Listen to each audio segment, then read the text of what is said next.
The wise old man and the foolish young man. Once upon a time, in a small village, there lived a wise old man known for his cleverness and wisdom. The villagers often turned to him for advice, and he was respected by all. One day, a brash and foolish young man, eager to prove his superior wit, approached the old man. "Old man," he declared, "I challenge you to a game of wits. Let's see who is smarter." The wise old man chuckled, but agreed to the contest. "Very well," he said. "What do you propose?" The young man thought for a moment and came up with an idea. "I will ask you a riddle. If you cannot answer it, you must admit that I am the smartest person in the village. However, if you answer it correctly, I will have to wear a sign around my neck declaring you the wisest." The old man nodded, and the young man excitedly presented his riddle. "What is so delicate that saying its name breaks it?" The wise old man contemplated the riddle, his face betraying no sign of concern. After a short pause, he answered with a smile. Silence. The young man was taken aback and momentarily speechless. He had lost the challenge. Stumbling over his words, he reluctantly agreed to wear the sign around his neck. As he walked through the village, the villagers laughed and teased him for being outsmarted. Mortified and determined to save face, the young man came up with another plan. He approached the old man again a few days later. "Let's have another contest.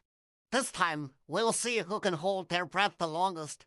If I win, I'll not only wear the sign, but I'll have you declare me the greatest swimmer in the village." The wise man raised an eyebrow, but nodded in agreement.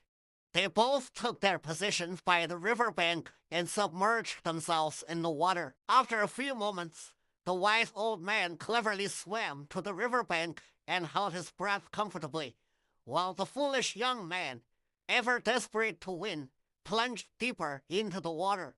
After a long time, the young man ran out of breath and surfaced, gasping for air. Once again, the villagers roared with laughter, watching him emerge spluttering, while the wise old man stood calmly by the river bank looking amused.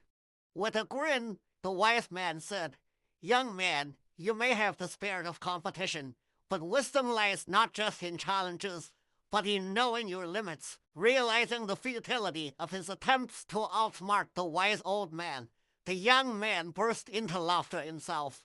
"I suppose you're right. Next time, I'll challenge you to a game of friendship instead."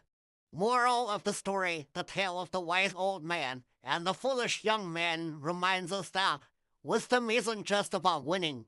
It's about knowing when to engage and when to step back. Humor can be found even in our failures, and sometimes the best challenge is to embrace friendship over competition. In the end, the foolish young man learned to appreciate the wisdom of the old man, and the village had plenty of laughs along the way.